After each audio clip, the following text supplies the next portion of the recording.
friend with depression or have any experience with depression at all? Okay, so only all of you. So I want to tell you what I think about depression. I think that the worst thing about it is that you don't really realize that it's happening until it's completely too late.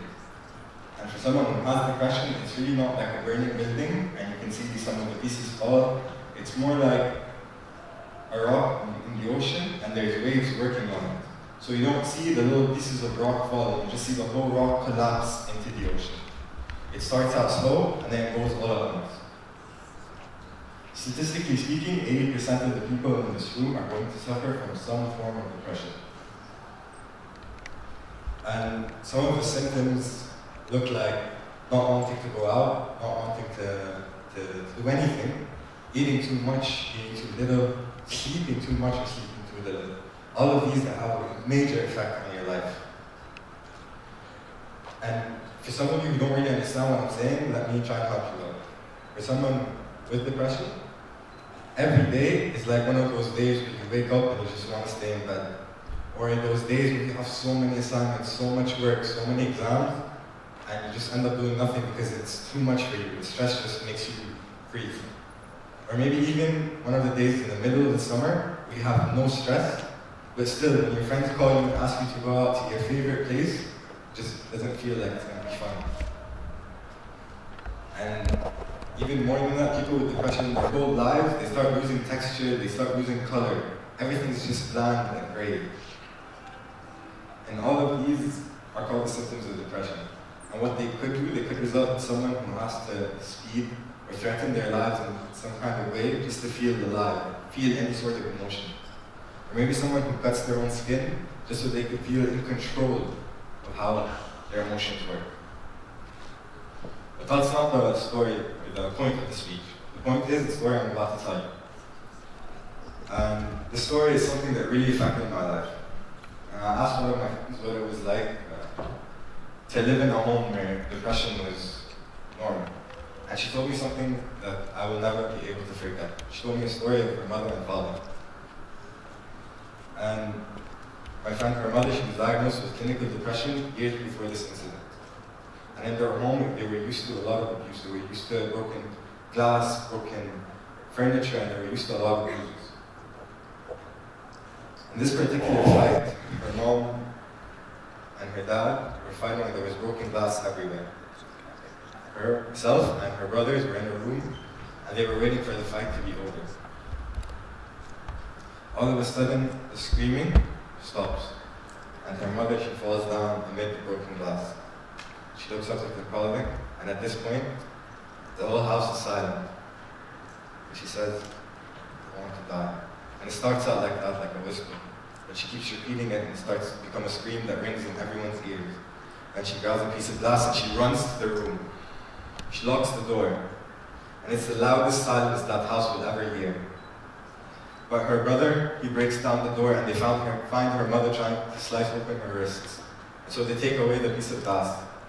And her mother, she runs to the balcony and she wants to jump. So her children, her 3 children, hold her down, put her on the ground.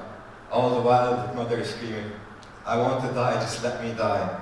I want you to imagine what it would have been like if that was your mother and you were holding her down. And that's the point here, so that no one in this room, anyone listening to this speech uses a mother, a father, a sister, or a friend, or even themselves to suicide. Now, fortunately, most of the people in this room won't know what it's like to talk to someone who's suicidal. Unfortunately, that's because most of you who are suicidal aren't talking about it. And I know that some of you are because the second leading cause of death within our age group, which is 15 to 29, is suicide. I want to tell you another story. This is when stories start to get better. And I want you to know before I start that my friend's mother is a lot better now. The second story is about my best friend. And around the age of 13, this friend told me that she was cutting her skin. And around this time, I was the kind of person who would go into a restaurant and I was too anxious to order, so I'd have my friend order. So you can imagine that kid being told that his best friend was cutting her skin and how he reacted. Of course, I had no idea what to do. And every time she cut her skin, I'd feel like a failure. So I was her best friend and I couldn't get her to stop. At the same time, how do you tell someone with one coping mechanism to stop because you feel bad? And I stayed in this limbo for a few months. Until one day, I woke up and I looked at my phone and I saw that my friend had sent me that she had cut and it was close to her veins and she was getting dizzy. At this point, I had a firm belief that my best friend was about to die and it was because of me. And so I got up as a 14-year-old trying to get help for my suicidal friend, even though she wasn't. And the moment I stood up, I felt like man. And the whole room felt like it was closing in, and my heart kept beating really fast. And all of a sudden, I couldn't breathe. I was having a panic attack. And that was my breaking point. I couldn't let her do that to herself anymore. So the moment I got better, I made sure that she was better. I told her, I can't have you hurting yourself because it affects me too much. I can't be someone who cares about you this much and let you do that to yourself. And I felt the backlash was going to be anger, that I was selfish. But in the end, that was the first time that my friend had been shown care and support. And so a year from that incident, she stopped regularly cutting. And 2 years on, when I showed her my speech, she started to cry. I started to laugh because 2 years before, if I had showed her that speech, she would have been like, let's go. But now, after the experiences that we've been with each other, her crying is because we had been through a journey where she had started to feel. It was my biggest achievement until now.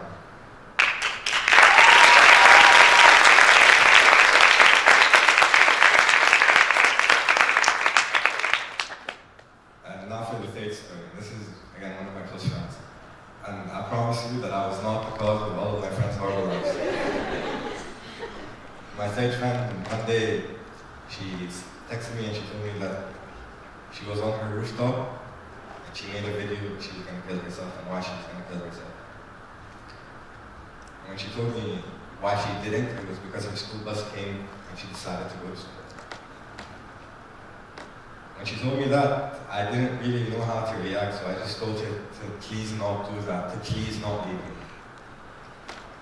And then she said, okay, she promised, and she never told me about any other attempts.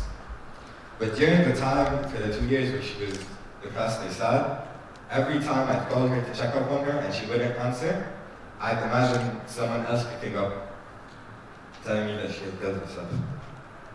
And on the days where her grades would come out, and I'd call her and ask to see what she did, and she'd spend 2 days not answering, I'd think her mother is about to call me and tell me that my friend killed herself because of me. And so, today, she is well past that.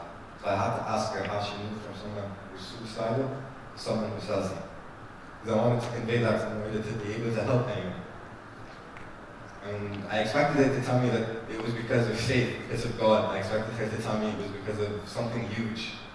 But in the end, the thing that made her feel a lot better was her best friends, or her friends, the people that were around her, complimenting her, showing her support, showing her that she was a good person and they cared about her.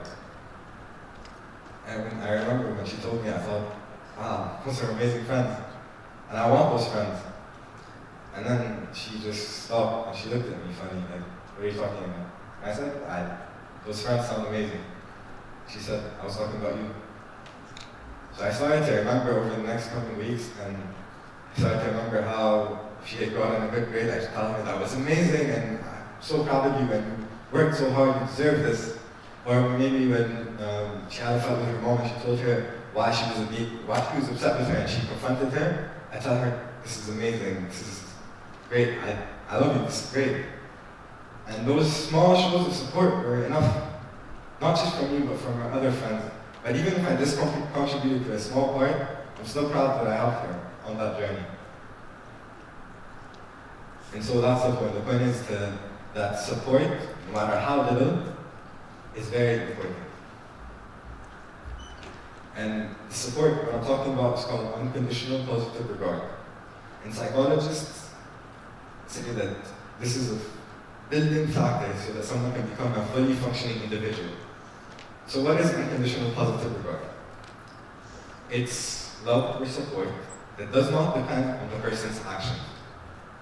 So how many people here can think of someone who gives them that kind of support, raise their hands. You notice not a lot of people raise their hands, or maybe not everyone raise their hands. That's because not a lot of people know what that means. So what I was trying to do with Lilac and with myself and my friends is be that support, to show them that no matter what, your actions are regarding your own life, I'm always going to be in the corner. And Robert Frost once said, home is when you have to go, they have to take you in. And my message here is that if you ever run into someone suicidal, or someone you know is suicidal, all you have to do to bring them back to your place in your home is to give them a